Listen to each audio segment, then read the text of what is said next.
Welcome, everybody. Excited to take your calls today. We'll be out on Twitter Spaces. All you do is raise your hand there, and I'll bring you up to the podium. And if you're selected, you'll be streaming out on multiple platforms. You're agreeing to do so by raising your hand. So it'll be Rumble, Facebook, Twitch, Twitter, wherever. YouTube, of course. So a lot to talk about today. One of the reasons I was kind of looking forward to today's show, I was thinking, I don't feel like I've taken calls in a long time. And the reason I felt that way is because I hadn't taken calls in quite some time. We've had multiple interesting guests that we have to kind of debrief on. Jim Thorpe, Edward Dowd, Jay Bhattacharya. I've had no chance to kind of discuss and process all that with you guys. You noticed I was kind of sitting by during a lot of that information, which is what I intend to do. I want to give people a space to deliver their thoughts, and we'll kind of look at it across time and see how much of it is right, how much of it is wrong. The idea that it can't be spoken is insane, and the fact that we can go to talk about it amongst our peers is a very important process. And a certain arc, a story has sort of evolved for me in my understanding of what's been going on here, so I have a deeper understanding by virtue of talking to these guys. So we'll get to that and your calls after this. Our laws, as it pertains to substances, are draconian and bizarre. The psychopaths start this way. He was an alcoholic because of social media and pornography, PTSD, love addiction, fentanyl and heroin. Ridiculous. I'm a doctor, for sake. Where the hell do you think I learned that? I'm just saying, you go to treatment before you kill people. I am a clinician. I observe things about these chemicals. Let's just deal with what's real. We used to get these calls on Loveline all the time. Educate adolescents and to prevent and to treat. If you have trouble you can't stop and you want to help stop it, I can help. I got a lot to say. I got a lot more to say.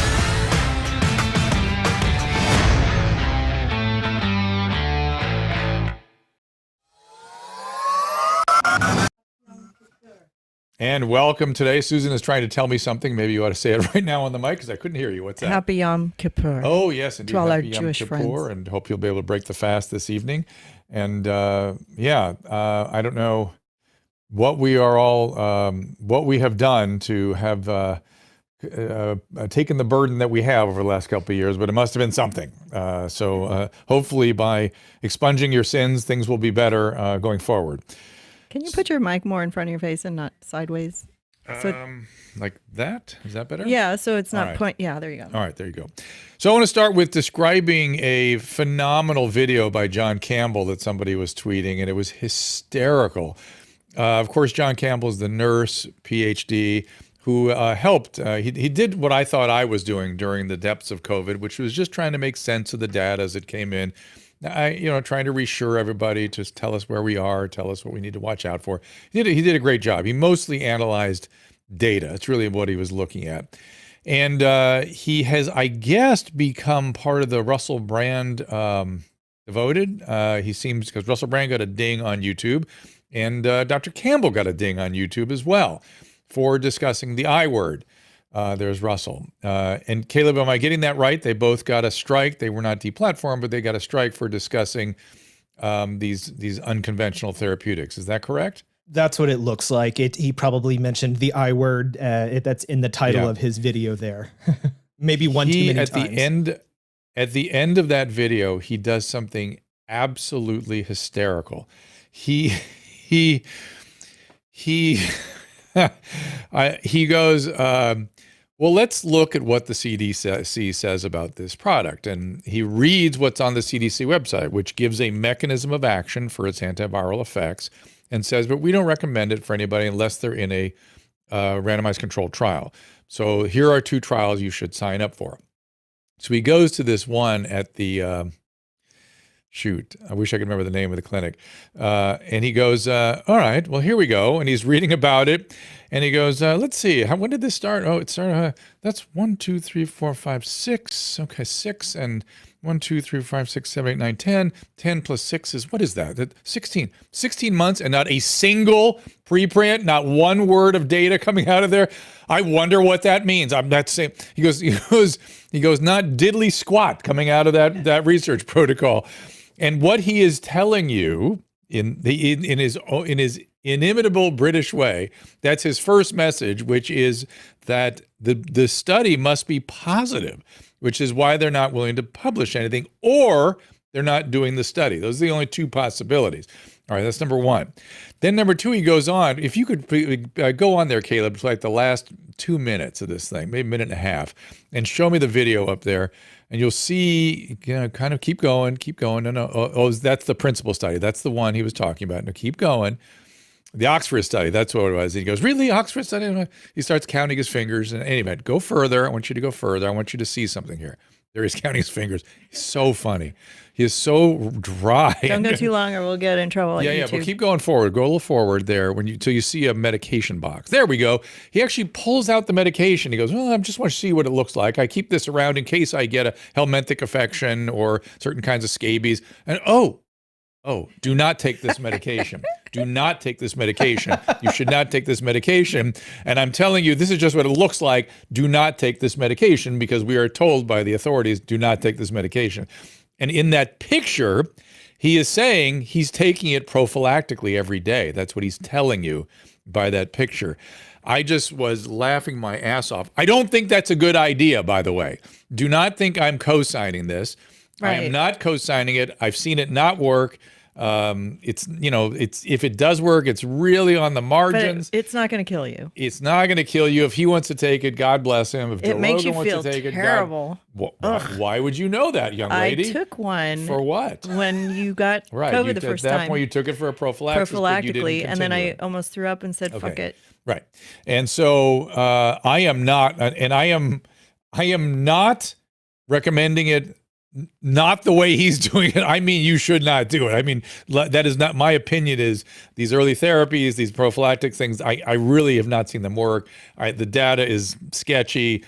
If you want to do it with your doctor, please discuss it with him or her and have at it. But, both the H and the I medicines, of course, I've used for years, and we discussed it with Dr. Thorpe. Don't talk too much about it. I'm going to stop.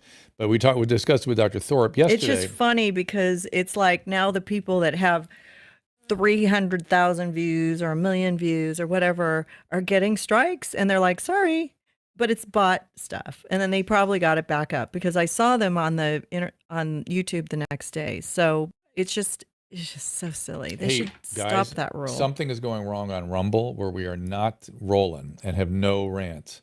So check that out. I don't know if there's something technical going on there. There's 136 people that popped in, but I don't see it either. So I don't know what's going on there.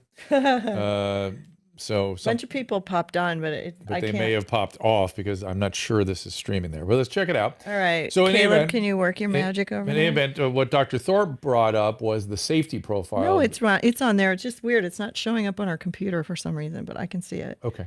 Yeah, it looks like their can't see chat it. is having issues, but people are definitely watching it right It's now. the chat, yeah. So if Okay. you're on Rumble and you want to chat, head on over to YouTube until we figure out. Yeah, go to what's Restream. We can going talk on. to you there. What Russell video was that got... No, I was talking about John Campbell's video from yesterday. I wasn't talking about Russell Brand. I don't know when he got dinged, but I assume it was the same kind of conversation. And it's just interesting to me that John Campbell, who was more in the COVIDian camp, or what was COVIDiot? I don't know which camp it was, but he was much COVIDiot. more sort of in favor of the locking down and the measures and this and that. And I don't know what's happened to him. I'm going to have to watch him a little more. He seems to have drifted over as a result of the information that's coming out, sort of more into my zone, where I'm very skeptical that these measures they took did anything, were founded in any kind of science, had any utility at all. If it had utility, I'd be all for it, but I think it only harmed people, which is why I'm questioning it. And it didn't do anything. It's not like not doing it would have killed grandma. Grandma died anyway. The point is it didn't work. It didn't do anything. Now, as you all know, I always have to restate my vaccine position because people get very confused about that for some reason. I'm a super moderate on everything, and I'm also moderate on the vaccine. So here's my thing on vaccine. It is clear, over the age of 65, it is clear that the vaccine is keeping the most at-risk people, which are the elderly, out of the hospital and reducing deaths. I would again refer you to Monica Gandhi. I will bring her back here and talk to her. She's convinced that it's primarily sort of cellular immunity, the T-cell remnant response of the early vaccines that has kept us out of trouble. So I have my patients. I have many, many, many elderly patients, and they are all vaxxed up. Some of them are starting to get the bivalent vaccine. I've been telling them to hold off on that because we didn't have any human experience with it yet. Now we are starting to get some human experience, so I'm sort of telling them to go ahead, the ones that are highly motivated. So that's it. Over 65. Under 65, it gets complicated. That's all I'm saying. It gets complicated. And in my opinion, there was some data just out that I think Vinay Prasad just tweeted about. I'm going to read it to you. It was some myocarditis data. And the sort of take on it was, see, there's nothing here. And I was like, oh my God, there's a lot here, which is that with a 2-dose and a booster, the risk of myocarditis let me get the right, in the sort of 16 to 20, oh, really the teenagers, 16 to 17-year-old, 1, 2, 3 up, is roughly 188 per million. Okay, so that is committing nearly 200 young males, healthy young males, to I cannot emphasize how serious myocarditis is. Now, it's turning out to be reversible, and it's looking like it's going to be okay. But this is a group of people who will not get sick from COVID getting sick from the vaccine. That's my concern. Now, if you can show me data that they are more likely to have serious long-term consequences from COVID per million cases, on the range of 200 per million cases, but the reality is it's like way, way downstream. So let me actually look it up. Let's say deaths. I feel like Dr. Campbell now. Deaths. That's what he does per million. Late, we'll just say adolescents. And by the way, I was looking at a very narrow age group. Tom Cigars still can't COVID. catch COVID. He said he got sick this week. Nope. Negative for COVID. age Hey, you 0 know to what? 18. You should, if you have a sore throat and you test your nose when you have COVID, it won't show up. But if you test your I throat, cannot vouch for that. it worked for me and Paulina both. I cannot vouch for that. but And that's I was true. like, I was surprised because Okay. like I took the COVID test in my nose and I had a sore throat. All and she right. said, So "My friend said deaths to do it." per million. So anyways, try your throat if you have a sore throat. Deaths involving coronavirus 2019. But I hope you don't have it, Tom. 19. We still can't see the chat on Rumble. It's weird. It's playing, Okay. but it's just not showing us your comments. And I feel bad because we really love your comments on Rumble. But Yes, if you want yes. to go over to YouTube and give us your comments there for the day, it's youtube.com/Dr. Drew. Also, we're going to take super chat questions if you guys want to do that. Also, we're also on Twitter and also we don't see the comments on Twitter, but we see them on Twitch as well. All right, we're going to try to get age group data. It's really hard to get it. Jesus Christ, it should not be this hard to get. Okay, this data Drew, out. let's take. All right, let's take, all take right. some We'll calls. take some calls. But anyway, I also want to sort of You got to do this in advance. Okay, I just want to re-discuss a little bit about Dr. Dowd. I'm not Dr. Dowd. He's not a doctor, and that's the whole point. People are taking issue with that, and that is true. And these are all opinions. These are not things you should take to the bank. And same thing with Dr. Thorpe. Obviously, that is an outlying opinion. It's weird to me that the NHS, the National Healthcare Service at Britain, on one page is recommending against the vaccine, on another page recommending for it. The Royal Academy of Obstetrics is recommending for it. It's all over the place. So there's a lot of controversy there. The one thing that Dr. Thorpe said that will stay with me is that in his clinical experience, he has seen an uptick in all kinds of problems and birth defects and early intrauterine growth retardation and spontaneous abortions and all that kind of stuff. Now, could that be confirmation bias on his part? Absolutely. Absolutely it could. But we are trained as physicians to really tune into our clinical experience. So I put a lot of, as you noticed when I talked to him about that, I put a lot of weight on that. I believe thoroughly in doctors' impressions. So, but again, he's one clinician. He's not a group of clinicians. And off we go. And as far as Dowd goes, we'll see how that data bears out. And then finally, Dr. Bhattacharya, whom you know I am a great fan of. I do not understand why people take issue with him. I saw Dr. Gorski taking wasn't just him. No, it was Dr. Pan, who's the author of AB 2098, who is a pediatrician, who is the one that authored this bumqua bill to make it essentially encumbering of a physician's license if he or she gives anything other than the standard of care advice when somebody asks anything about COVID. Now, the standard of care with COVID has been changing all the time, so it's a very hard thing for us to understand exactly what that is. But Dr. Pan said some things that I hope he did not mean about Jay Bhattacharya, saying that our board exams somehow are meaningless. That does not sound like Jay to me. And I hope it's not you, sir, Dr. Pan, that are saying that. Our board exams, as I believe you would agree, are highly meaningful at what separates the wheat from the chaff. It's what protects the public if we pass specialty boards. I have 2 sets of boards I've passed more than once, and that is what establishes you as an expert. It's those boards, not our license. Our license is part of what protects the public, but it's actually those board exams. So, any event. That's just a bit of advice. If you're looking for a doctor, always make sure they are board certified. That's how you can sort of make certain that you're seeing somebody who's of a certain quality. All right, I'm going to take some calls right now. I appreciate you guys calling in. We're on Twitter Spaces. I'm watching you on Restream. I will try. Della saying Dr. Prasad was funny the other day, said he got a notice where he was eligible for the new bivalent. He wondered if he was going to be the 9th mouse. That is very funny. Let's say Mr. Biden say the pandemic is over. There was a very hysterical. There was a very yes. Add Caleb as I got it. It was my mistake. Also, Caleb's gonna keep track of any super chats that come through. Okay, great, and I'll happily answer those super chats. I don't think we can see it on the restream, right? And by the way, get your flu shots, everybody. Susan, I brought flu shots home. Woohoo. I brought them home, Can't so we wait. can, as you know, you've paid for them, so thank you for that. I did. I appreciate it. I brought 3 of them home. I paid for the flu shots for all his patients. I don't think we get that money back, do we? Yes, you do. Oh, we do? Yes, you do. I don't know that we have to use all of it to make sure we get it back. So. Oh, God. All right, so let me get some calls here from you guys. Let's see what's going on here. Your podcasts paid for it. Genucel paid for your flu shots in your office. Yes, that's true. See, Susie Q is a speaker. She can just, what's going on there, Susie? Hi, can you hear me? We do. Okay, good. I kind of got off track because I have multiple sclerosis and, my mind takes in all this information and I forgot the original question I was going to ask you.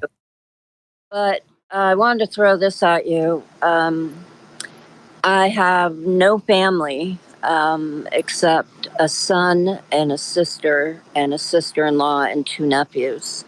I've lost everybody in the last 12 years. I've came very close to death. I've had pulmonary embolisms. I've been in and out of the hospital. Right. And so a couple questions. Do you know what kind of MS do you have? You like secondary progressive? What do you have? No, I'm secondary progressive, which they now a new thing. I'm at the end, which I cannot. There's no more medicine for me to take. I've taken every injection, everything. And you just mentioned a whole bunch of family members, and then said no one's around. Have all those people died? Yes. Okay, and from what? Well, my brother died of pancreatitis. Okay, so all different things. How can we help today? What's going on? Well, my main thing is I'm seeing a psychiatrist. I'm trying to get over the grief. The few people that I do have are, basically cut me out of their lives. And they think that MS is BS and I just want attention and do you have a psychiatric diagnosis? I have a few. Okay. Is there anything? So I'm guessing you have something on the personality spectrum, and that's what people are sort of frustrated with, right? And then when you get MS, then they start blaming that. That's the worst thing in the world is when people get medical problems and people want to blame it on psychiatric symptoms or psychiatric pathology. That's just the worst thing in the world. So Well, they don't believe in psychiatrists. yeah. So, So I will tell you, I'm guessing that one of your conditions is one that makes your relationships difficult, right? You have a lot of abandonment, preoccupation, that kind of thing. Is that true? which has to do with my MS, I and they understand. don't. I understand. I Yeah. did, but you came for advice. So I'm just, Right. you're asking me not to out your psychiatric diagnosis, which I do not want to do, but I do also want to kind of understand what's going on. So the key is the two key things that will help you to manage your grief and to deal with your disability and to be regulated emotionally. This is a lot, as you know, Susie. So it is dialectical behavioral therapy will help you so in your relationships and with some of your emotions, and then the grief has to be processed with other people. And as people are pushing you away because of their fear of the psychiatric stuff, if you do the DBT, that should settle. But it's really essentially impossible to do grief work by yourself. You need people that are there, who are present, who know what it's like to go through this, who are attuned to you, and who are there on your behalf. Thank you, Susie. I've got to keep going. I've got a lot of requests up here, so I'm going to try to get to them all. So let's see what we can get here. Scrap the planet. That should be interesting. Scrap the planet. Go ahead there.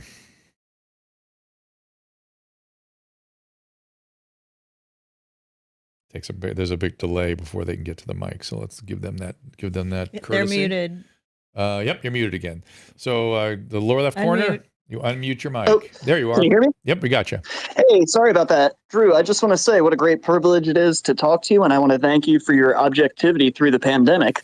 And, you were talking about myocarditis and that sort of thing, and that was one of my great apprehensions with the possibility of getting the vaccine. Yeah, how old are you? I'm 33. You're the guy. The good news is you're a little older than when people are really getting that. But there's this. I just want you to know the things that I worry about and think about. Great. If you were like my son, one of my sons got vaccinated, one didn't. Okay, and it depends on your level of motivation and comfort. You should be making that decision for yourself with a medical caretaker. In your age group, I'm worried about this excess death data. Until that is explained, I'm going to worry about that. And they're not seemingly explaining it. They're sort of pushing it away or pretending it's not there, and it's clearly there. And, what is it? Just explain what it is. If it's not the vaccine, great. Then what is it? And that's all I'm looking for right now. So then I could tell you, you don't have to worry about it. You can get that vaccine, or you can always get Novavax if you want it, and you can get, hopefully one day, Covaxin. So one thing that I really want to mention is my apprehension comes because I've had Lyme disease multiple times since, I was about 10 years old. Yes. Where do you live? Do you live in Lyme, Connecticut? No. I grew up in New Jersey, but I live in Philadelphia now. Wow. Multiple but times. I have had it half a dozen times. Oh my God. That is insane. You must hiking or something. Yeah, you hike a lot? I do. I'm an outdoorsman. Whoa, man. I've noticed on LymeDisease.org that something like 30% of Lyme sufferers saw a resurgence of their Lyme disease after taking the vaccine. Well, there's a lot of that kind of stuff flying around. I've not seen that substantiated. The whole autoimmune thing, I don't know yet.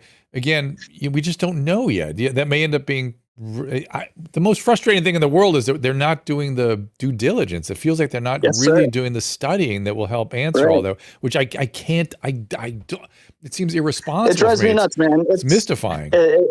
If I was a conspiracy theorist, I would say it's purposeful, but I'm not. I'm not either, and it's weird. It gets weird, though. I got to tell you, it gets so weird. But that's sort of why I'm talking to all these people that were were the object of the cancellation and stuff. If I can get information that helps me understand what's happening, and it has. It's really helped me kind of put the pieces of the puzzle together. And, that's why I have to say, I'm sure you hear it all the time, but my respect for you and Susan and your whole team has only grown through the pandemic because you've just stayed objective and, you helped me realize that I'm not insane. No, you're not. I'm just trying to look out for my health. You're not insane. Thanks for including us. Yeah, for including Susan. And I've been very in hard on remission for 10 years with Lyme disease. I just don't want to set myself back just so that I can get a vaccine. You know? I get it. I totally get it. I just want to be careful. I completely get it. Thank you for the kind words. remember thank you. our little goal at the beginning was Because all we see are the negative ones. our little goal at the beginning of this whole thing. I was just thinking about today, how long we've been doing this, was just to make sense of things for people, to kind of, calm everybody down and try to be sensible. Somebody, by the way, is just saying, SheHP is saying Dr. Campbell recently visited Africa. Maybe that's why his H medicine is punched out there, but that's not usually a medication. That's not malaria medication. You're taking malaria medication when you go down. Not that. The H medication is designed for people that are refugees from certain parts of Africa. They're required to take that medicine if they come back into this country, but it's not just routinely prescribed down there. Let me look at you guys. Please refer to the NCBI articles about Morgellons to confirm. To confirm what, my friend? Sorry. Let me see what else is going on. Restream. Take calls, no super chats. Keep moving. All right. I will keep going. Let's get Joseph up here. I have to go, I but know. Caleb's going to keep an eye on YouTube super Okay. chats, but I Okay. will be listening, Okay. and maybe I'll make a comment if I don't like what you're doing. Okay. Fair enough. Just Yep, kidding. I'll look for it. You do a great job. But anyways, Caleb's standing in. Okay. I see lots of comments from YouTube today. Nothing really from Facebook. Tons. I hope you guys are okay. They are. There's a few. Okay. Yeah, the Rumble thing is still not working. Mm. And if you're on Rumble, we can't see your chat, and I don't know why. And we miss you. But there are 600 people over there, and if you do want to make a comment, head over to Facebook or And go on- YouTube.com/Dr. Drew. And go on their chats. Here's a comment, and I see you there, Joseph. You Hold can on do a both second. of them at the same time. Jax L, interesting comment under the heading of facts about mRNA vaccines. CDC removed the mRNA and the spike protein do not last long in the body. That's interesting. They do last long in the body. We do know that now. Do they last? It depends what you mean by long. Maybe that's one of the reasons they didn't want to get into that controversy. Joseph, what's going on? Hey, Dr. Drew. I've been a big fan of yours for about 25 years, so it's pretty cool talking to you. Cheers, cheers, man. Can you hear me? I do. What's going on? Oh, okay. All right. So I got myself in a situation, and it's a relationship question. So I guess I'll kind of give you a quick backstory. I got married 10 years ago. I've been with my wife for about 10 years. I've been with her about 12 years. So when I met her, I kind of married into the family, of course, and at the time her sister she basically went everywhere with us. We kind of took her in as almost. I mean, she had a troubled childhood, so we kind of took her in. She was 15 years old at the time. So long story short, she ended up moving in with us. We live in Florida now. She ended up moving in with us. So she's 25 now, and I guess the relationship got stronger, I guess, and ended up I actually had an affair. Oh boy. With my sister. Okay. Yeah. So it's the thing is, it's the relationship is continuing. My wife actually knows is continuing, and I'm kind of torn between both of them right now. It's a tough situation. Do you have kids? So we do. We have 2 kids together. I think how old are the kids? 6 and 7.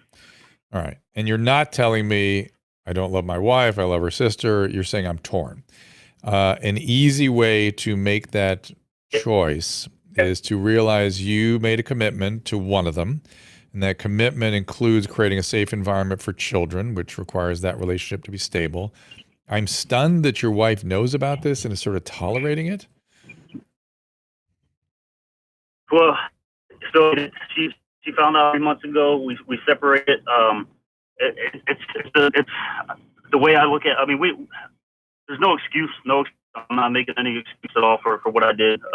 But we were already in hockey time, and when the system moved. Okay, Joseph, I'm gonna interrupt you, my friend, because the connection is terrible here. But let me unfortunately, I'm picking up almost nothing of what you're saying. So here's what I'm going to do. I'm going to remove you from the podium here, and then I'm going to talk to you. So here's the deal. My job, yes, it is a Loveline story.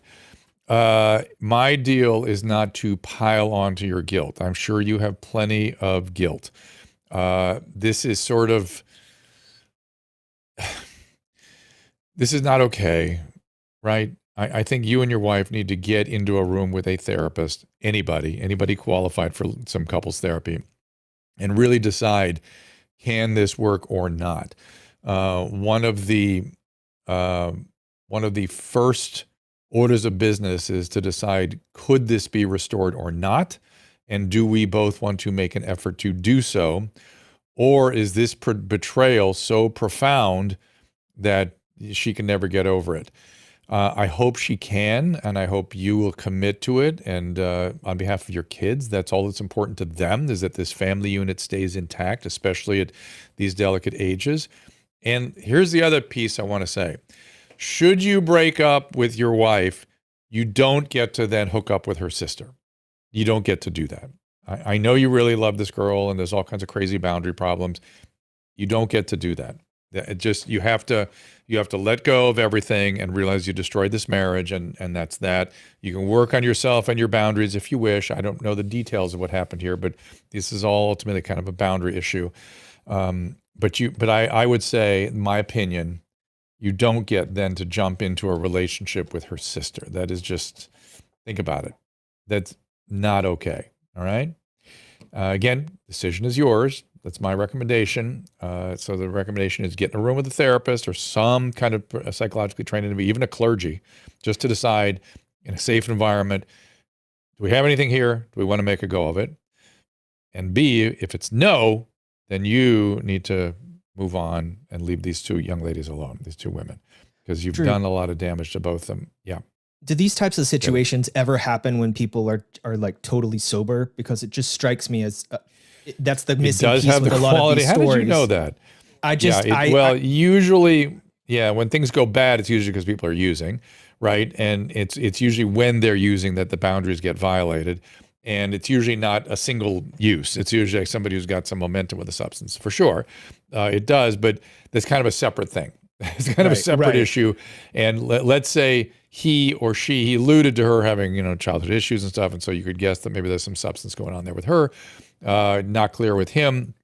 That's the second order of business, which if indeed it was because of your relationship with alcohol, say, that you got into trouble like this, you need to look at that. It's your alcohol. The alcohol may be the problem. You're not a bad person. You may be a sick person. And the alcoholism, you have a responsibility then to treat it, to get help. Raise your hand at a meeting, talk about it.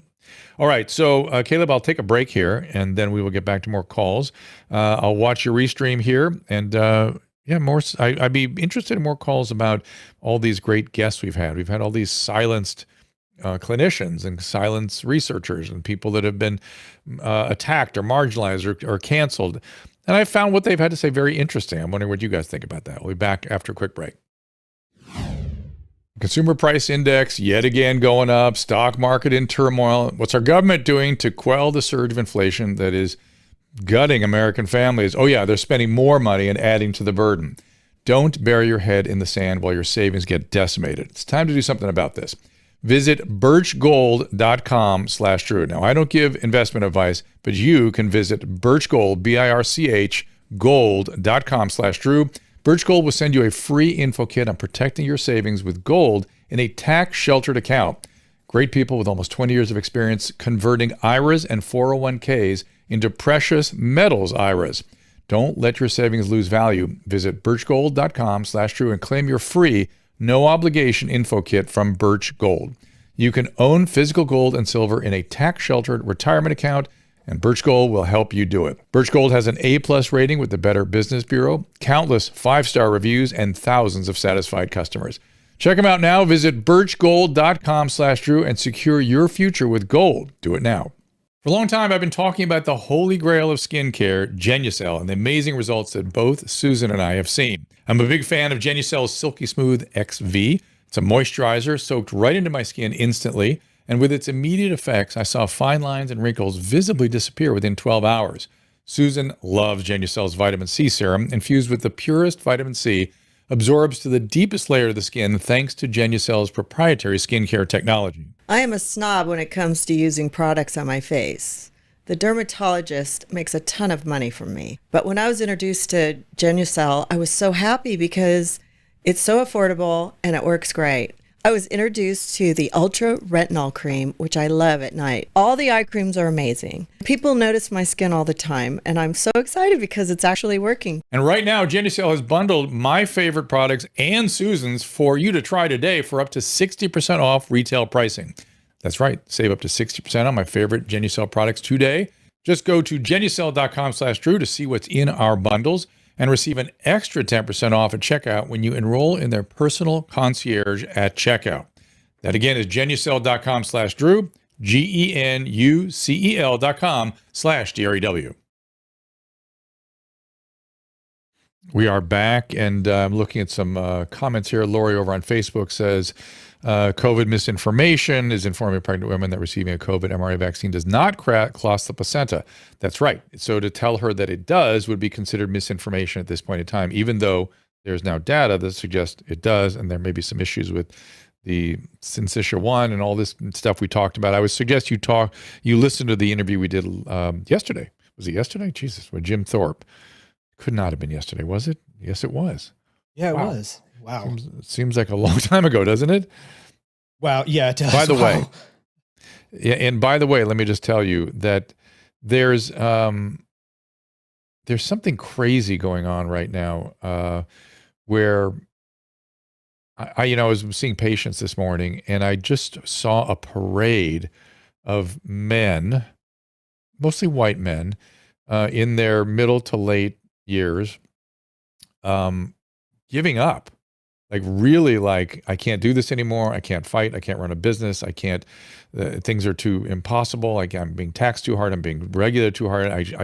I'm being sued. I mean, it was one after another, just saying the world is too. There's too much ingratitude. And I started thinking about men generally. Men need to feel appreciated. That's just a universal feature about males. They need to feel like what they're doing is appreciated, whatever it might be, that somebody appreciates what they're doing. And the lack of appreciation, as well as the encumbrances right now, if you add, the downturn in the economy, the COVIDian and COVIDiots and all the craziness that's been going on, and the extreme overreach, it's people are tired of fighting. They just can't do it anymore. And it just happened to me this morning, and it's weird. And maybe it's again confirmation bias to some extent. I had a similar thought as I was driving into my office. I was watching a bunch of people in a certain part of town here. My office is in an area where people wear masks outdoors all the time, and they're clearly signaling. They clearly are. They're either so overcome with anxiety by what the government has done to them, or they are signaling their group participation. In either case, it's insane, and it's hard for me to watch. I'm not saying that a mask is an insane proposition. If you have concerns, and particularly if you have chronic medical illnesses, you're advanced age, and you're indoors with no ventilation in a place that you want to stay safe and you want to use an N95 mask, good on you. But if you are walking around outside with a surgical mask on, that has zero rationality to it. And I mean zero. I started thinking about the data on outdoor transmission in any outdoor space. I can only think of 2 cases out of how many billions of COVID cases do we have now? So come on now. Yeah, Aaron is saying they're wearing a mask outside or while driving alone. I've seen that one too, but I can at least believe that driving alone is you forgot, right? Maybe you forgot. I tell myself that anyway. And nice theme says Drew is trying to say he's anti-mask now. No, I have been pro sanity the whole time. And I did not, there was 2 major studies that showed the masks had no utility, particularly the surgical masks. There were some refinement studies that showed that a well-fitting N95 may protect an individual, but doesn't protect anybody from that individual. And it makes sense from the standpoint of what doctors do when they go into a patient room. They put on a well-fitting N95. They don't mask the patient. Sometimes in certain conditions, like if they are a what do they call it with TB, with tuberculosis, where they aerosolize. If they're aerosolizers, which is only less than 20% of TB patients, they might be putting a mask on for a couple of days until they've taken some antibiotics, and then they would take it off. But they might wear it. We might wear it around those patients for a bit longer. So that makes sense if you want to protect yourself. You are not protecting somebody else, and you are doing nothing in the outdoor space. So let's just talk about we're just trying to get the facts down, just trying to get the data right. And masking children, again, I would refer you all to Vinay Prasad, who just chronicles this data over and over and over again, has no utility, and there's a growing body of evidence that is hurting children. This is not good. Let me bring Jennifer up. See what Jennifer's got to say. Jennifer's just dropping in here. Let's see what and you got to unmute Jennifer like everybody. As soon as you come up, go ahead and unmute the mic in the lower left-hand corner. And let's hear what you got. What's up? Hello there. Hey there. I am a longtime fan. Like, I listen to you on the radio like all the time. Back in the I day. think you are absolutely incredible. It's very cool. Always loved catching your broadcast. You saved my marriage for 20 years when it was doomed in 2. Oh, good for you. Glad you hung in. It lasted 20 years before we divorced. Okay. It was the best decision I ever made to get rid of him. Mm-hmm. I have fallen back in love, and it's a peculiar case you might want to know about. All right, I'm ready. That seems to be our theme for the day. So go ahead. I'm on this. I hope it's not your sister's husband, because that's just what we heard about. But go ahead. You know what? They should just have a dirty 3-way and get it over with. No, it's not going to go. That would not. That would inflame That would everything. fix it instantly. No, it never That would doesn't. fix it instantly. I wish it Girls did. be gone. I wish it did, but it doesn't. Let me tell you from Okay, experience. my situation might be more clarity to All right. this. Okay. Where I'm coming from. All right. Okay, I'm on this thing called Discord. It's a social media site. Okay. And I can talk to anyone from anywhere around the world. Okay. Discord. So, Hang Discord. on a second. Caleb, can you enlighten me? Yeah, it's a chat app. It's usually used by gamers, but it's kind of expanded into having different communities. And I've been working on setting up one for your fans as well at some point. Oh, okay. All right. Yeah. Interesting. Wonderful. We'd love to have you. Okay. So what's up? All right. I ran in to a set of men that are so gaily in love with each other. Mm-hmm. And they kind of adopted me as their MILF. Okay. So we have a 3-way situation going on. All 3 of us want to get married to each other. Okay. But the problem is one of them's on the other side of the world from me. One of them is. How do they maintain their relationship if they're so far apart? We are on Discord 16 hours a day, spending time together. Oh boy. I have no other life other than Discord and sleep. How did the 2 of them get going? Have they been in the same? It is a master and kitten situation. No, but listen. My kitten really loves his master. I get it. Have they ever been in the same place together? Is it all been? They're both virgins. How old are they? Younger, 18 and 24. Okay, so let's just talk about their relationship for a second. Yes. These online relationships, they often don't go well, right? We've been at it for 3 years. I know. Loving each other 16 hours a day. No, I'm not talking about your part yet. I'm talking about their part still. And I understand they've been at it for a while, but many times the longer, the worse. Because it's so built up into such a fantasy that is detached from the reality of a day in and day out relationship. And are these people, they haven't asked you for any money or anything, have they? No, they're completely self-sufficient. Okay. As a matter of fact, they've bought me gifts. Okay. So I worry about their relationship which is fine. People can do whatever they want to do. That's my concern, is the fantasy that is sort of infused into these online relationships. I think the best way to deal with these things always is to get into the same space together as quickly as possible. Yes, that's our intention. All right. So what's the question? I'm trying to find a way to get them here as soon can happen. All right. What's the question? All right. My question is, with me being a mother figure, a wife figure, a daughter figure, everything to these boys, what do we do to get them to me? That's a question I cannot answer, but you need to do it as soon as possible.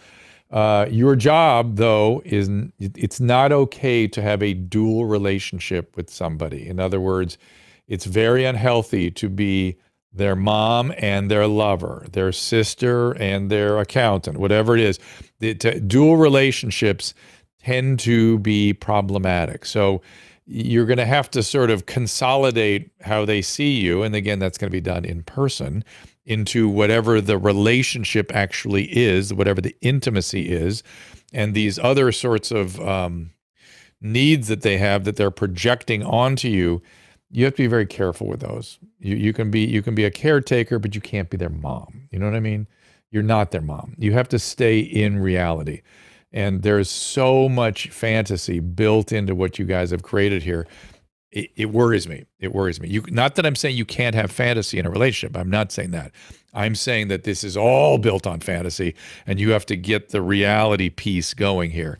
And I will tell you that just having a person and another person into an intimate relationship, there are armies of professionals trying to keep them okay. You add a third person in there and it gets extra super intense and crazy and difficult.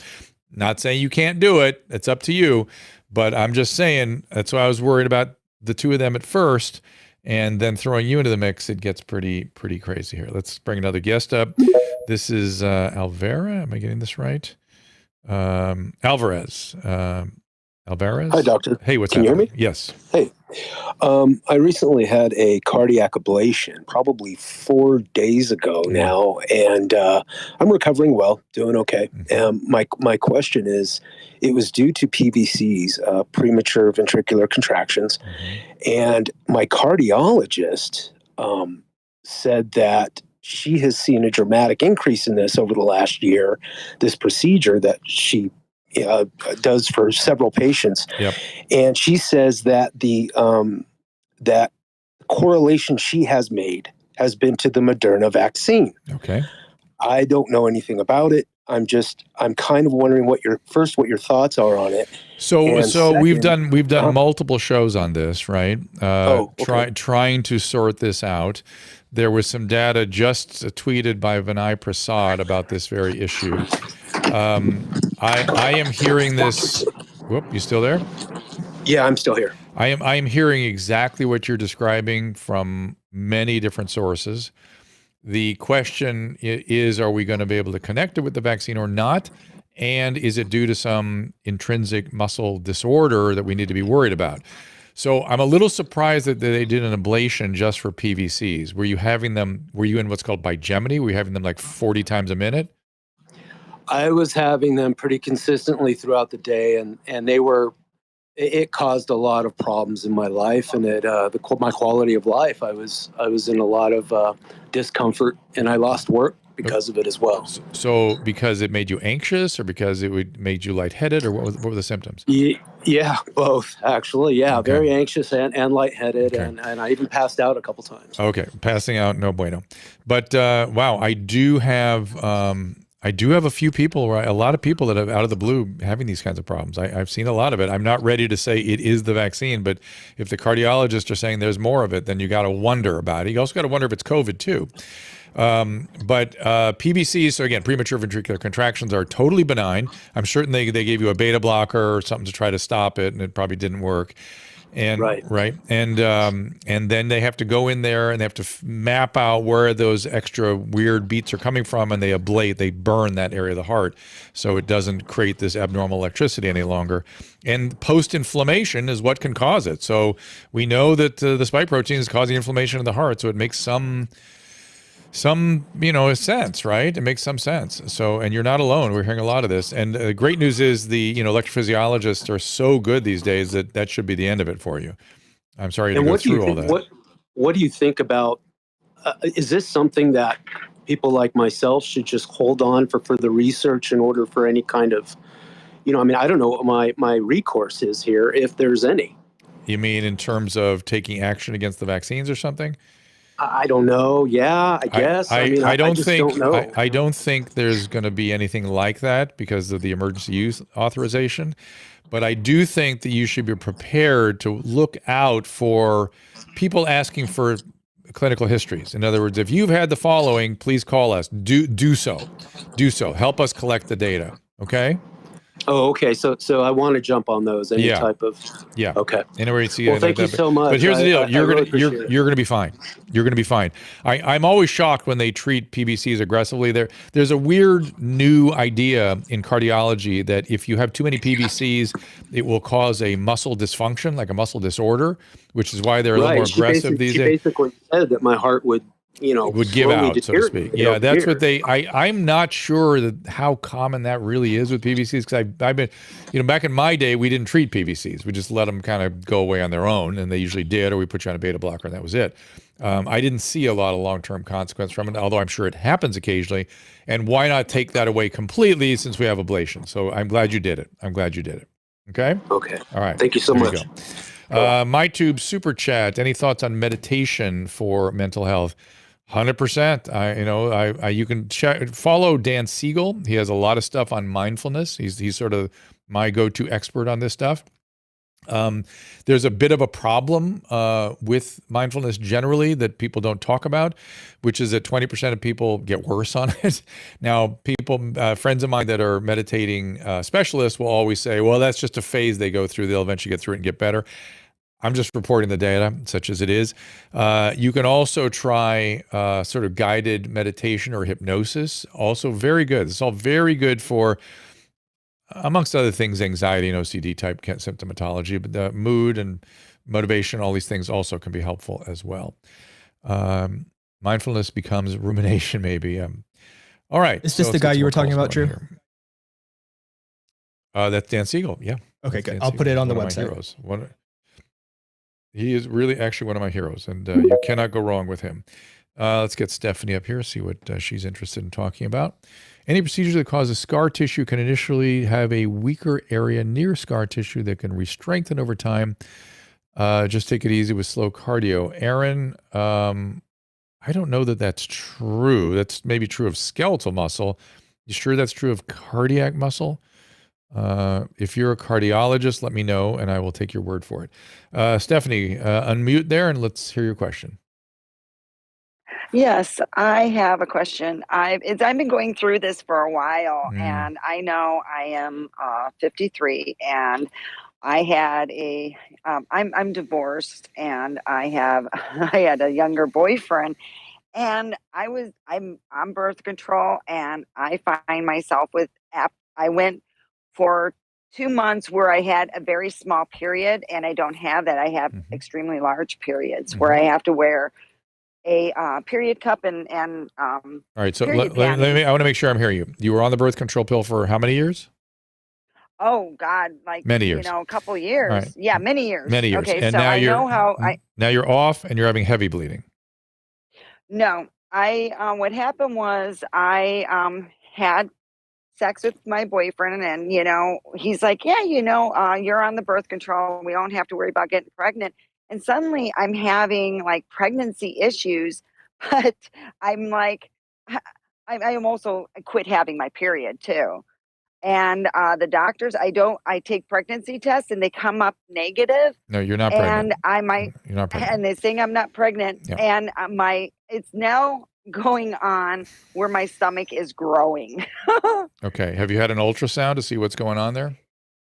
No, Okay. no, they Well, refused to do that. I didn't get no help. well, that absolutely, that's not okay. That needs to happen. That needs to happen. This could be many, many, many different things. But some of them Okay. are serious. Some of them are not. But you need a diagnosis. So any postmenopausal bleeding, any heavy bleeding later in life, that's kind of serious. You got to make sure it's Yeah. not uterine cancer, ovarian cancer, or this kind of stuff. Well, I've always had a heavy period throughout my life, so it kind of surprised me. It just like after my boyfriend's like, you haven't had a period in like forever, and I go, Right. yeah, I know, and Right. I'm getting no help. Right. It can be a lot of things, but you need. Where did you go to get care? I mean, that's ridiculous that they haven't done. I live in Nevada. I live in a place called Pahrump. It's an hour and a half from Vegas. Call my friend Heidi. She'll know where you should go. Heidi. Oh shoot, I can't remember Heidi's last name. Oh God. She lives there with you. You're gonna Heidi. Heidi Madam. The Madam. Yeah. What's her name? Heidi Well, Fleiss. anyway, Heidi Fleiss. Heidi Fleiss. She lives right there with you. Yeah, I know. I'm Aging to that brain. point. Ugh. I got. Oh, you're doing fine. You give me at least solace in knowing that I have like a month and a half to go, and I have movement and stuff. When I sleep, my friend said, "Hey, your stomach's moving like a pregnant woman's stomach." I'm like, "Oh, shiza. Oh no, no." Well, but see, oh, that's gosh. easy to rule out, right? You test that with go test that at the grocery store or whatever. But here's the deal: it is there's you have to get this evaluated. This can be anything from nothing to endometrial cancer to endometrial. There's all kinds of endometrial pathologies that can be eroding into the lining of your uterus. There can be growths and polyps. There can be, obviously ovarian cancers and things. A lot of different things can be associated with this. So do get it checked out. This is Nadine. Let's see what Nadine is interested in. Get her up here. Rumble is undergoing a massive attack. Wow. What kind of attack is that, Caleb? It's a denial of service attack. I'm not actually sure who's doing it. This happens a lot to websites, especially when they get into the public eye. So they're trying to mitigate it apparently, but that's probably why the chat isn't working right now on Rumble. Well, congratulations, Rumble. You've made it. You're there. You're important. When people can start attacking you or maybe it's governments or whatever. So we'll see. Nadine, you have to unmute. We'll see what's going on there. Good afternoon, Dr. Drew. Nadine from Saskatchewan here. I don't know if you remember me. I hop on here quite a bit. Okay. I do remember some Saskatchewan calls, so go ahead. Husband's a physician. Oh, yes. I do remember you. Yes. Go right ahead. I was wondering if you have seen or if your College of Physicians and Surgeons are doing the same thing in where you are at. I believe you're in California. They have their own can of worms. However, Ontario College of Physicians was giving directions to doctors. I tweeted about it. I saw that. I remember that. Yes, I saw it. Yeah.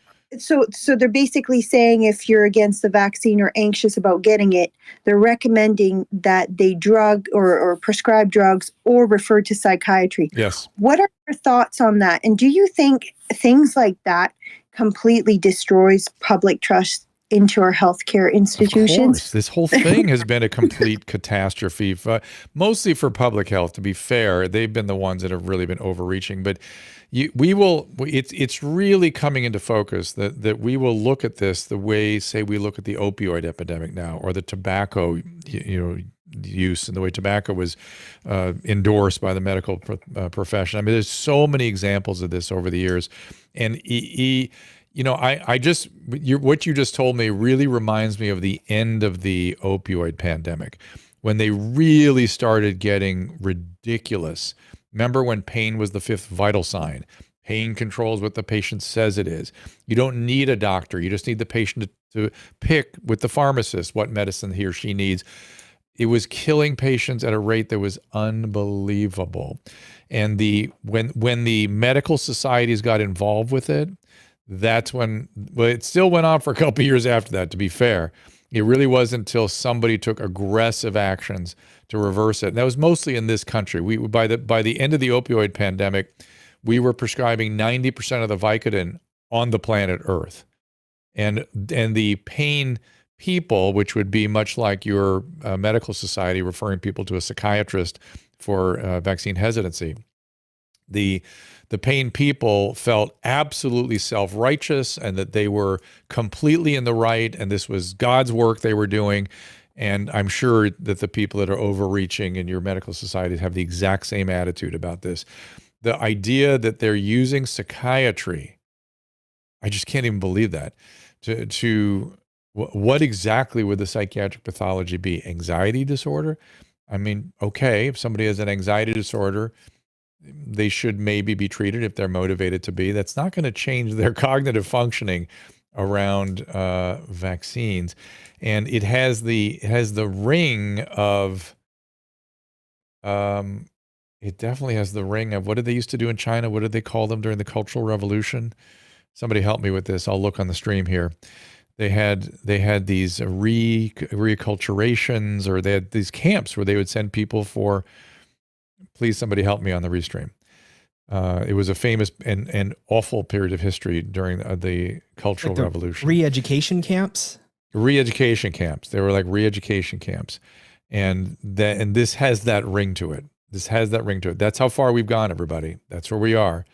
I mean, I have a question. Yeah. How do you stop it? How do you affect change when it's coming straight down from the College of Physicians? How do we as patients, as the public, hold them accountable and say enough's enough and get change? Do you know? I wish I knew an answer. My little, sort of attempt is just helping people get access to information that they're having trouble getting access to and trying to help process it with them. That's my little role at present. I don't know what else we do. I suspect in this country it's going to be the courts. That's what did it. It was the actual Department of Justice that stopped the pandemic in our country. I'm guessing the courts are going to have some role in this at some point. Though I would hope the legislatures would get involved, because at some point they have to solve the excesses that are granted to the public health departments or public health bureaucracies. It's excessive, and it needs to be curtailed, or at least it needs to have a process to it.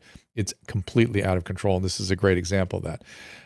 It breaks my heart, because one of my proudest achievements is a fellowship at the American College of Physicians. I'm also a fellow at the American Board of Addiction Medicine, but somehow that ACP one really is deeply meaningful for me. Thankfully, they have not gone wild like that, the way the local authorities have in Saskatchewan. But that's really, it kind of hurts me. I'm sure your husband is broken up about it, right? Well, it wasn't in our province yet. I'm actually going to be digging into our province and see exactly what they're putting out. Like he's seen many things come through email. I remember once there was a group chat with doctors that my husband was a part of, and it was when mask exemptions were being a thing. And I remember the doctors saying, "I'm not giving out any mask exemption. If they have issues with masks, I'll prescribe them whatever drugs necessary." And I keep thinking, I have severe vasovagal syncope that puts me in a wheelchair sometimes. So any heat causes me to faint. So I have a mask exemption, but I would be the kind of people, if I went to see a doctor, that they would do everything they possibly can to make me think I'm insane, that this is in my head. And some have tried that prior to this, but it's clearly a physiological thing. Yeah. Who wants to be in a wheelchair? I know, but you know what's really interesting to me, and you're Canadian, and the excesses up there, to any of you who are not around the world, we're pretty aware of in America, the excesses that have been going on up there. But I find it's interesting to me that these excesses that have been perpetrated by these governments, the continued emergency states, the excessive authority centralized in these public health officials, many of which have no clinical training, has caused people, and a lot of the excesses are seen to be coming from people with sort of left-leaning or their left-leaning leaders. And it's interesting to me that instead of there seems to be that people are running the other side of the boat, but they're not going to the right. They're going to libertarianism and sort of freedom fighting, which it's very just interesting to me that the issue of freedom has become sort of front and center as a result of all this. Is that what you're seeing up there too? Yeah, like our institution, whether it's medical, social services, teachers, are all very left leaning. All business, small business No, owner. I get it. We're watching you guys, and we can see it. But And again, as opposed to a swell they go libertarian. of a Yeah. conservative movement, it seems like what's on people's mind, and I don't even know if it's a political movement yet. I just hear a lot of it is talks about freedom and freedom fighting, and we need. I just hear it. I hear it a lot, and I'm just making note of it. It's just interesting to me that that's where people are going. I don't know that it's obvious that you predict that. Thanks, Nadine. I got to try to get some more calls up here if I can. Appreciate it very much. Kayvon has been very patiently waiting here. I'll try to get him in here. Kayvon, what's going on? I'll let you get up here and give you a chance. Again, there's a little delay here.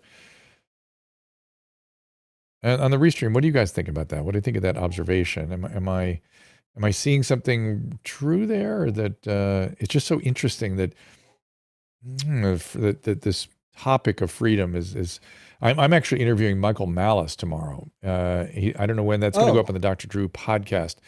Oh, I didn't know you. No, okay. I thought you were going to be on his show. Okay, that's going to be very interesting. Yeah. Well, I could be on his show. He would probably like that, but he's flying out from Austin to do the interview, and because I asked for him because I heard him on Lex. What's Lex's last name? Friedman. Lex Friedman's show, and I instinctively, I don't want to use too strong a language. I don't like the idea of gosh, my brain, we're getting late in the game here. Anarchy. I don't like anarchism. I don't like it at all. I don't like the people that have espoused anarchism. I'm really very against it. And I was listening to Michael Malice on Lex Friedman's show, and I thought, I agree with everything he says. Maybe it's not what I thought it was. I got to get him in and question him. He's got some really interesting ideas, really interesting thoughts. Do you follow his show, Caleb? No, I'm just familiar with him from seeing him on live streams, and especially that very large live stream that I always refer to from, I believe it was much earlier this year, or late last year, with Tim Pool and Joe Rogan and all of the Alex people Jones. were kind of Alex Jones. I was gonna he had a weird. Tim Pool had a weird group on. Yeah, I know he was. It was pretty much the most amazing live stream I've ever seen, because just sitting there for probably 20, 30 minutes with all of these people there, the most viewers I'd ever seen for a live event. And also I could just have counted at least $20,000 in super chats popping up just in that little space of time I was watching. So some very dedicated Do you want people there. Malice? Do you want Mike on this stream? We can get him, no problem. Sure. Yeah. I think Lex I'll talk to him is about also tomorrow. for sure. Lex, I've been trying to get. I've been listening to all of his pods. A very interesting dude. I do think he's a beta for a robot. He's not a real human. Kayvon, Malice gives him crap about that, and I'm going to share that with him. Kayvon, go ahead and unmute your mic down in the lower left-hand corner. Let's hear what you got.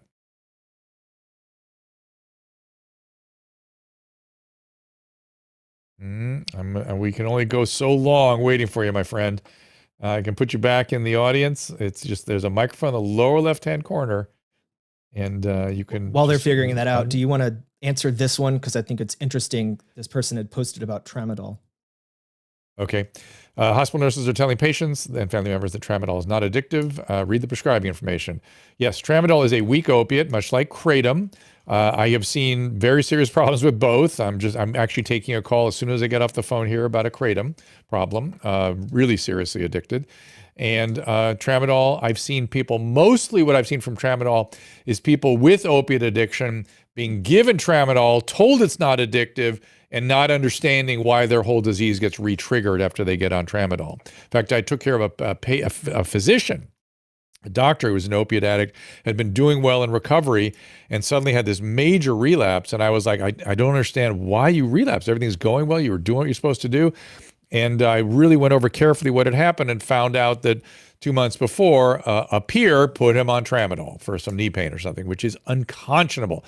But that was probably in the late 80s, early 90s before the opiate thing really took off. Yep, my old doc told me benzos weren't addictive. I should try them. I dropped that idiot. Yeah, benzos are severely addictive. Now, I'm not saying that you can't take them for periods of time. You can, very carefully, but if you have addictive pathology, it will trigger all of that. Kayvon, are you in there? Okay, my friend, I'm sorry. I've got to remove you from the platform. I'm going to bring up Susan Pinsky, invite her to speak and see if she has anything to add to this conversation. Oh, she refused? That can't be. Wow. Wow. She's dissing us. She's refusing. All right. Let me bring Matt up here. Matt, go ahead. Hey, Dr. Drew, can you hear me? I gotcha. What's up?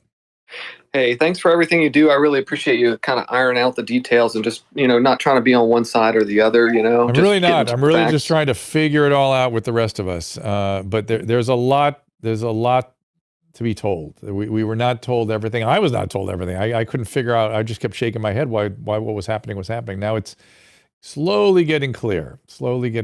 Yeah. I mean, I'll admit, during the beginning of the pandemic, I heard what you were saying and I was like, I can't believe he's saying that stuff. And then you backtracked a little bit and I realized, you're really, just trying to stick to the facts and trying to get to the truth. And I really appreciate that. Well, Matt, what you saw, unfortunately, what I was trying to, I saw the panic. I could see the panic, and I could see I could see people who had no business having an opinion demanding certain actions. People who'd never heard of these things before was demanding suddenly what we needed to do. I knew that was going to be a problem. I knew it would hurt people. I knew it would be a disaster. Yeah. And so my mistake was I tried to compare it to try to get people to calm down to H1N1, which killed 300,000 people, and no one even knew it happened. And I kept saying, look, this could kill 1 million people, it could kill 2 million people, but there was one that was 25% of that, and you don't know it happened. Do we have to go from not knowing it's happening to destroying society for this one? Or is there some intermediate zone we could get into? And so that was my argument. And the part that everybody, again, when something goes viral on social media, it's never what you say. It's what somebody says you said. And so at the end of every comment, I always made sure I said, just listen to the CDC and let Anthony Fauci be your North Star. I've been listening to that guy since the AIDS pandemic. He helped me out greatly, has many times been a really great source of information. So just let him be your North Star. Listen to the CDC. We'll be fine. Well, of course, I think they got adulterated by the craziness. So yeah, and I think we lack that in America, at least. Doctors who, instead of just looking at the book, try and put the pieces of the puzzle together themselves. I guess that's what you do as an internist. You are, but we were forbidden from doing that. That was the first thing I noticed. That, oh my God, we don't. My peers, 80% of our peers are employees. And they've stopped doing that. They've started taking direction from on high and following pathways and all these ridiculous sort of they become bureaucrats. And so thinking for themselves became dangerous, and they froze. I'd never seen that before. I'd never seen doctors stop doing their job on a mass scale like that. That was deeply disturbing to me. I went through another, one question I did call in about was medical related, just real quick. Go ahead.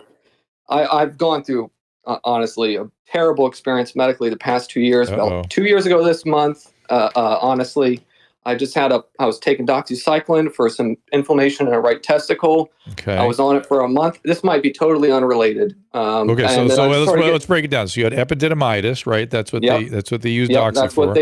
That's what they deemed it to be. So you had doxy for a month. Go ahead. Yep, I had a hydroseal as well. Stayed on it for about a month. Okay. Well, after about a month, I started getting this pain in my right jaw, kind of like in the lymph node area or salivary gland area, submandibular area. Yeah. And I'm like, I thought maybe it was the doxycycline. I stopped taking it. That pain didn't really go away. And then ever since then, I've been on a huge journey. They did an ultrasound. They're like, your salivary gland and your lymph node right there is a little swollen, but we'll put you on some antibiotics. It'll clear you up.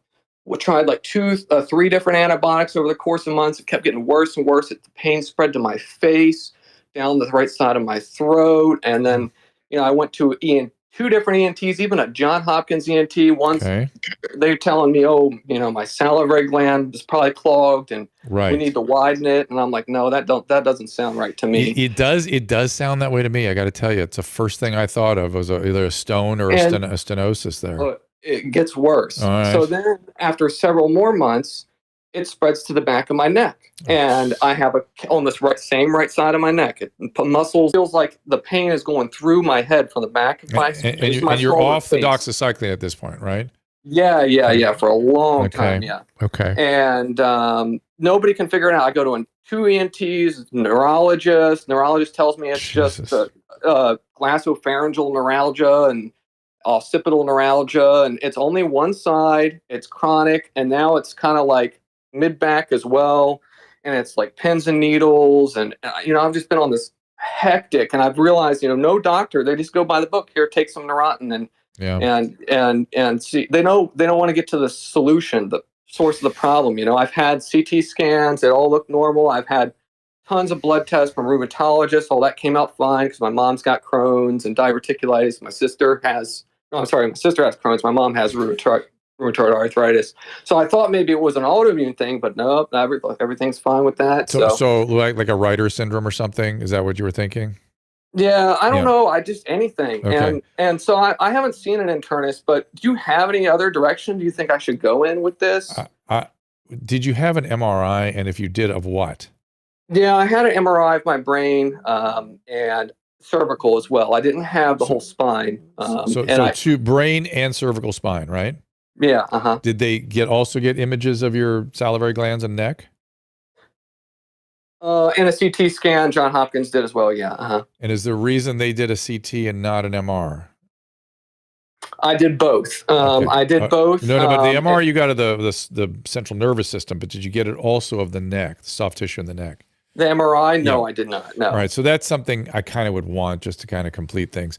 Yeah. And where I think I would, this is going to sound goofy, but given how, well, it still could be the clogged salivary gland. I mean, you'd be surprised how inflammation can fly around that region. It can get pretty nasty. So that's still on the table. Okay.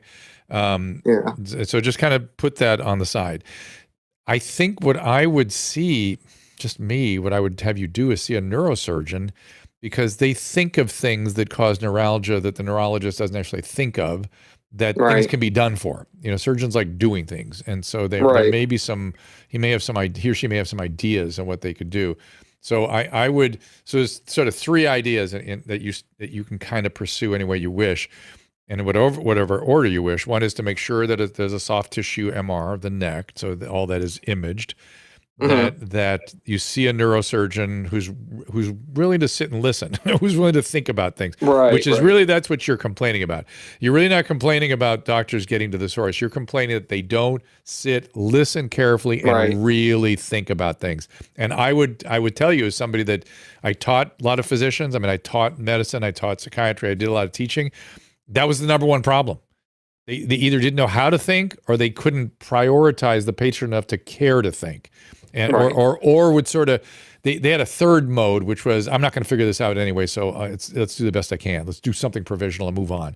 They just you need somebody to sit and really think about this, and I think a neurosurgeon might have that kind of capacity to be thinking anatomically about that region.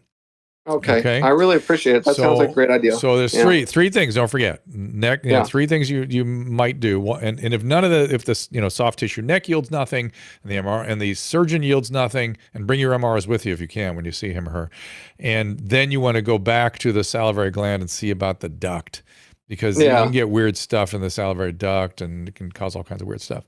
Okay. Yeah. All right. I really appreciate it. Thank you. Good luck, man. All right. Thanks. Bye. Yeah, that's a really common problem. Caleb suffered for a year because somebody didn't sit and think about what was going on for him. And I wasn't putting that, you have to activate that brain, right? And so I knew you were around us, but I wasn't thinking that way. I just thought, okay, well, they're taking care of him, and it's such a getting his slow Humira process. or whatever, and Remicade. It's a slow process. Very easy to think about. If you just think about, why is this kid in bed all day? He's got Crohn's. I bet he has a psoas abscess. And by the way, he can't lift his legs up. He definitely has a psoas abscess. You'd take 3 minutes. You'd figure that out. Oh my God.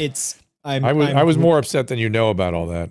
Oh yeah, when it all came out, like what was actually going on, and it's a crazy thing, because once you're on pain medication, then it's starting to disguise the actual issue that's going on. Like it's really covering it up and just letting you keep working. Well, also not covering it up, but also you're also thinking, that's it, I'm done, I'm on medication or whatever. I guess I just got to deal with this, So.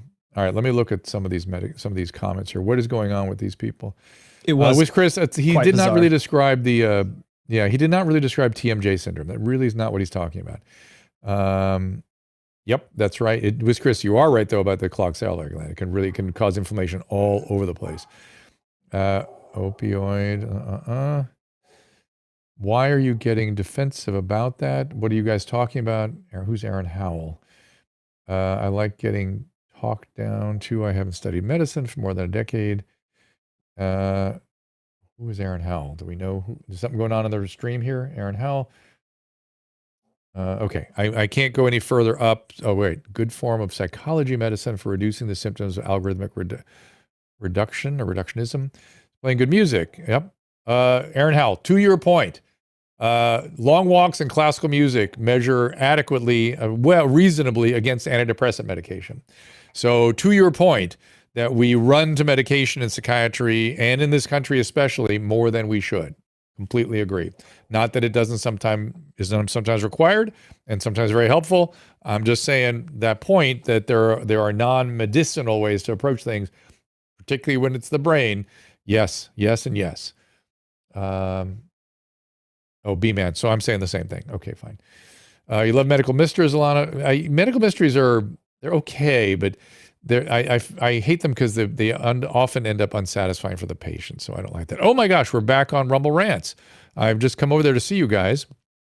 So thank you for joining us. Kubang, it's almost exclusively previously addicted people who try to use kratom to come off, blah, blah, blah. Yes, it is people with addiction who get strung out on kratom, not everybody. But those are the ones that tend to like it, surprisingly. And they think they're taking something that's a supplement and they get themselves into trouble. That's usually the story. Oh, you guys.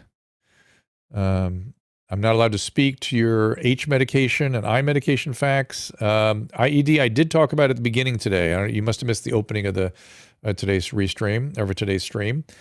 Let's see what else. I want to just give you guys a chance to react to because the chat hasn't been working. Yogurt is good for stomach bacteria. No, it is good for colonic bacteria.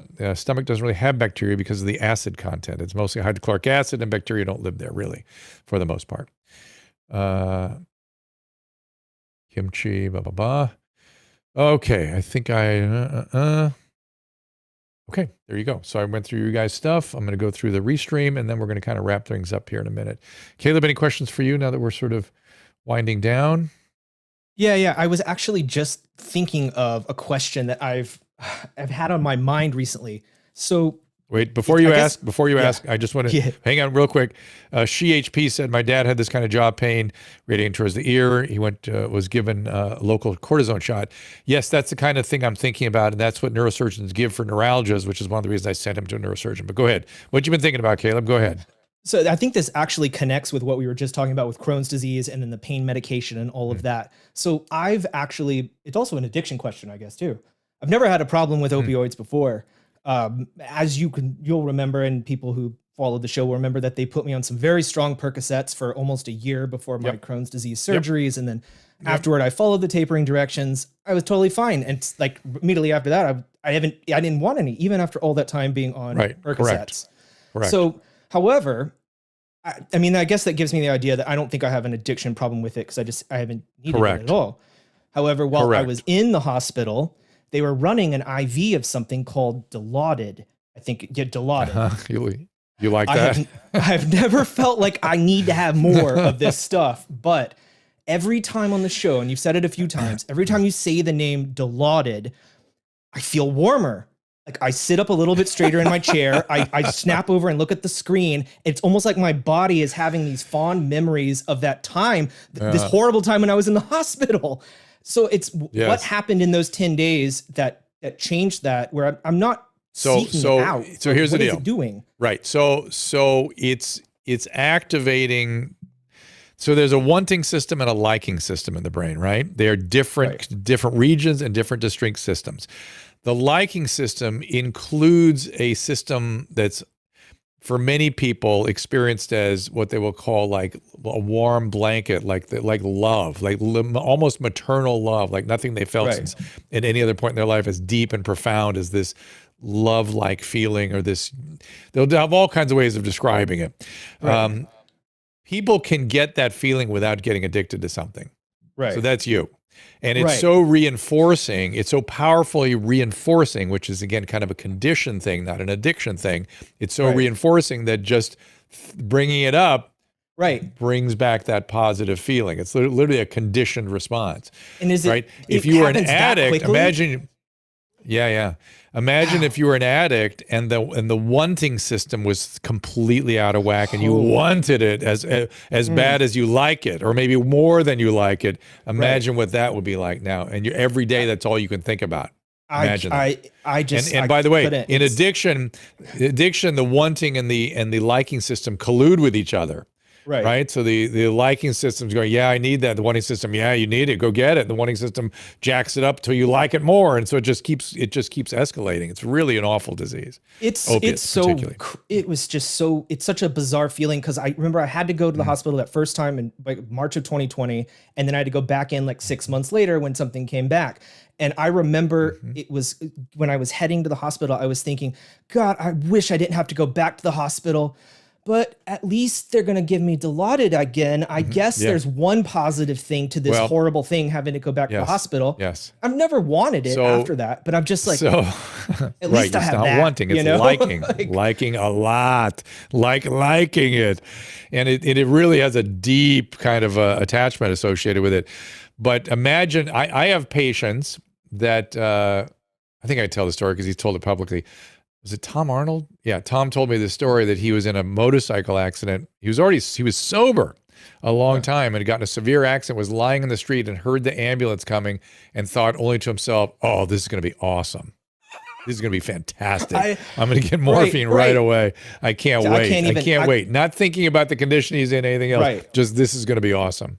It was like that moment of relief on my way to the hospital that time. I'm just like, well, at least this is going to happen amongst all these horrible things. But are you saying that it's the drug itself is doing that, or is it also mixing with something in my brain of I was in so much pain for a year, then I go there and then the pain goes away, and it's not that. Okay. That may have something to do with why it's so powerfully present now. Right. That's literally called negative reinforcement. When you take away negative reinforcement is technically taking away a positive, right? So taking away a negative is sort of relief. You know, it's I don't know what the conditioning paradigm is formally, but you can see how that would be a powerful conditioning paradigm. So you have this very powerful experience associated with taking away negative input.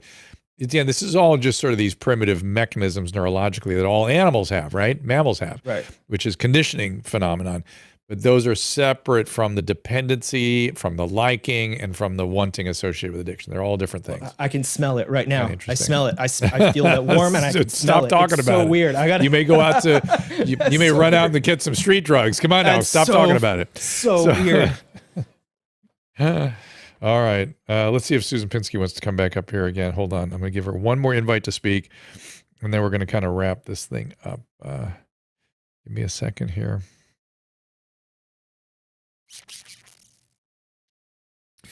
I'm going to watch your restream here, everybody. All right, everybody. I think we ought to wrap up here.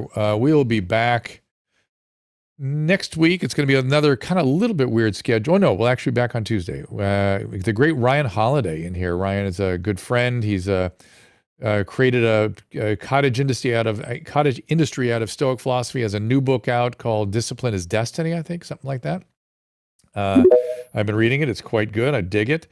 And then on Wednesday, we have Dr. Spiro Pantentazos. Whoops. Oh, Susan came in. Hi, Susan. You want to talk? Bonjour. Bonjour. Comment ça va? I'm getting my eyelashes done, and Emily was trying to figure out how to use the Twitter Spaces. So now she'll be coming on the show next time. Okay, well, good. So you've told us you're talking here to the audience. Anything to add before? My eyes shut and I can't see anything. It's okay. You know, because she's gluing little lashes. I don't know. We need to know all that. But is there anything you want to add to the conversation? Okay, before I wrap up. But I do want to talk about our Genucell packages. Okay. Since I'm getting beauty treatments right now. Okay. Go ahead. Did Caleb make a little banner of the different items that are in our packages for Genucell? Caleb, Mrs. Pinsky doing her job here all the time, producing. Go ahead. I'm gonna pull it up on the screen right now. Okay. So she's gonna do it. Yeah, I have specific items that I really like. Well, I noticed that because you've taken over my bathroom. Susan has moved all her stuff into my bathroom because her bathroom is getting painted, and there's Genucel products all over my sink, and not the stuff that I use either. So I saw a little example of your display. So there it is. Oh yeah. So I explain your package because they are different. Well, there's hers and there's mine. Mostly my thing is about getting the red out and getting the whatever under the eyes, the bags and the moisture. Caleb, tell it's up everybody there. what's in It's up each there. Where they can package. see it. She's putting it on the stream. They can go to doctor.com, right? Is that And where they get it? are 50% off the usual price. So you get a really good deal if you buy the package. All right. Well, thank you. I particularly like the firming serum that has vitamin C, the hyaluronic acid that has lactic acid, the retinol cream, and then the XL, and then the under eye lightening cream, and then Drew likes the. Yeah, we're looking at it. We're looking at it while you're talking about it. You like the one for the cream for redness, but what was in your package? I can't remember. Let's go up and we can, because I worry. I like the under eye cream and the stuff in the jar. Those are my two things. So the rest of it is the serums, and I like them. Yes, okay, Susan. Anyway, thank you. So We're going to let you go. Go to drg.com/Genucel. All right. And check those packages out. They're a really good deal. Okay. Thank you for stopping by. I'm gonna get. Whoop. Bye. Sorry. So I saw something here. Oh wait, here's Android Purity wants to gave us a super chat. Says any recommendations for Central MD neurosurgeon? What do you mean Central MD neurosurgeon? I'm not sure what that means. You mean like for a central part of the country or central part of the central nervous system? I'm not quite sure what you're looking for there. So please do follow up with that. Yeah. Janice says I was able to work 10-hour shifts when I was on Norco, no more pain. Yeah. Well, some people, when you go up on an opiate, it usually means that's not good. Most the people that don't have a problem with opiates kind of go down on them. Typically, that's not necessarily true, but it's often, at least the oral opiates I've noticed. So many addictable people. Mm-hmm. Caleb saying 0 opioids since. Yep. So I didn't see the follow-up from my person looking for the neurosurgeon.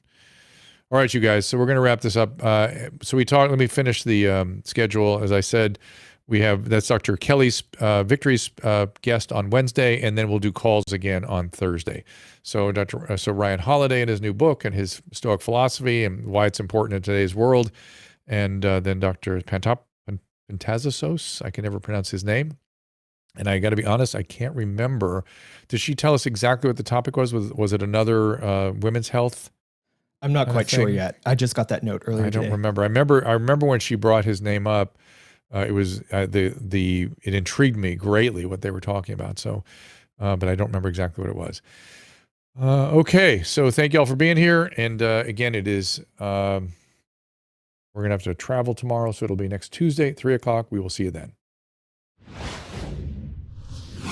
Ask Dr. Drew is produced by Caleb Nation and Susan Pinsky. As a reminder, the discussions here are not a substitute for medical care, diagnosis, or treatment. This show is intended for educational and informational purposes only.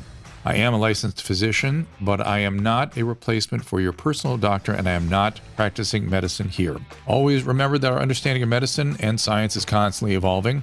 Though my opinion is based on the information that is available to me today, some of the contents of this show could be outdated in the future. Be sure to check with trusted resources in case any of the information has been updated since this was published. If you or someone you know is in immediate danger, don't call me, call 911. If you're feeling hopeless or suicidal, call the National Suicide Prevention Lifeline at 800-273-8255. You can find more of my recommended organizations and helpful resources at drdrew.com/help. And I was arrested for shoplifting in college. Okay. I was suspended for a semester. Again, the people you went to speak to in Seattle were not your biological parents because they were dead, right? Yeah, they killed disowned themselves. me. They jumped off of the space tower, the space needle. They committed harikari. But yeah, Japanese. Are you, how racist are you? That's my bread and butter.